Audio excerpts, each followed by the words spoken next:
Okay, in this video I'm going to discuss how to find a hydrate. First of all, let's just be clear about what a hydrate is. I found this little picture on the internet. A hydrate is when the crystal, an ionic crystal that was formed, and usually in its solid state here, has some water molecules that have been trapped inside the crystal as it formed.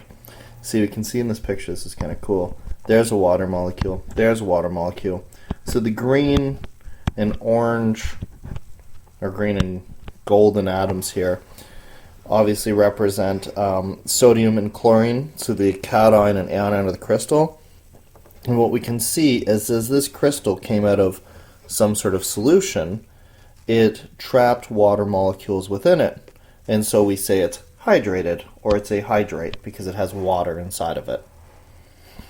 So let's say we have an unknown hydrate. How can we figure out how much of that crystal is actually the salt, the positive and negative ions of the ionic solid, and how much is the water? So let's say it's sodium carbonate. Sodium carbonate. And it's hydrated with some unknown number of water molecules. And this X would be the number of water molecules per ionic crystal. So how many of these little water guys are there for every, in this case, NaCl, in this case, NaCO3 too.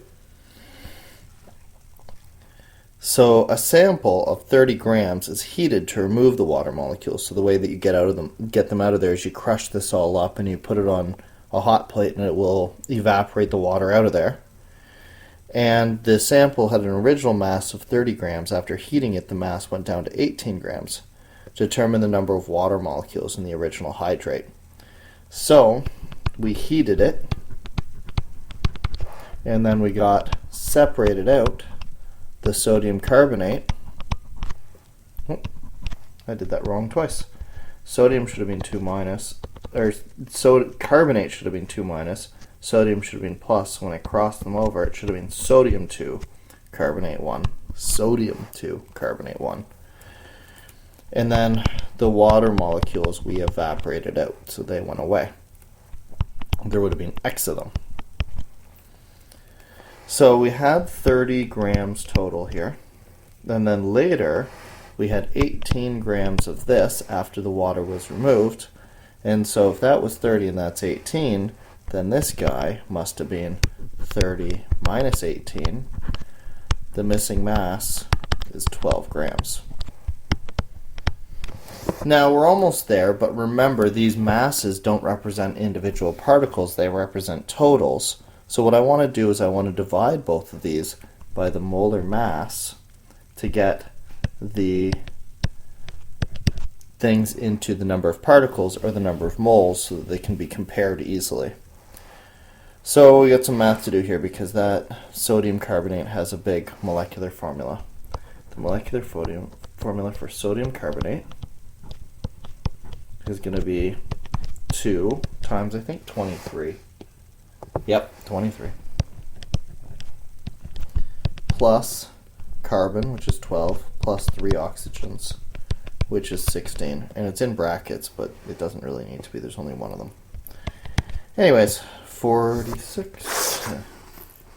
23 times 2 plus 12 plus 3 times 16 is 106.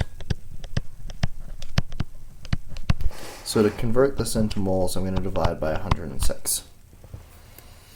This 12 is mass of water, so the molecular formula of water is easier.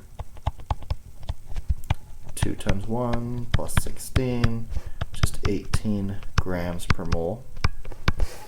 So I'll divide that by 18 grams per mole, and that's going to give me my ratio of the actual moles in this. So 18 divided by 106 is 0.1698. I guess I probably could round it to 0.17. That's fine. 12 divided by 18 is equal to 0.6666, whatever, 7. What did I just do? 0.666667. There we go. So that's the ratio of moles of Na2CO3. See, I got the mass divided by that, so that gives me the moles. And the moles of H2O. I want to know what the actual ratio between these two things is. So this is the actual ratio, but I want to know the whole number ratio. So just like I did with empirical formulas, I'm going to divide by the smallest number. And that's going to give me a 1 here, 1, 2,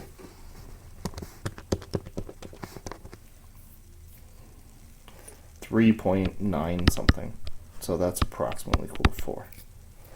So the ratios here is 1 to 4. So that ratio is reflected right here. See, 1, 2, 4.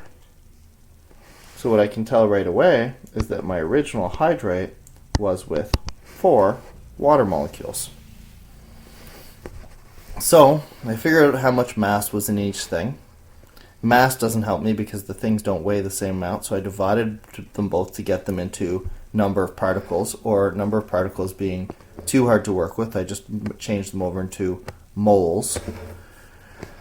And then I got a ratio between the amount of moles of sodium carbonate to the moles of H2O, but it was an ugly ratio that was hard to work with, so I divided both by the smallest number to get it into a whole number ratio, and I got 1 to 4. So that means for every 1 sodium carbonate, I had 4 waters. And so if I want to do my hydrate, I would say that my sodium carbonate is hydrated with 4 waters.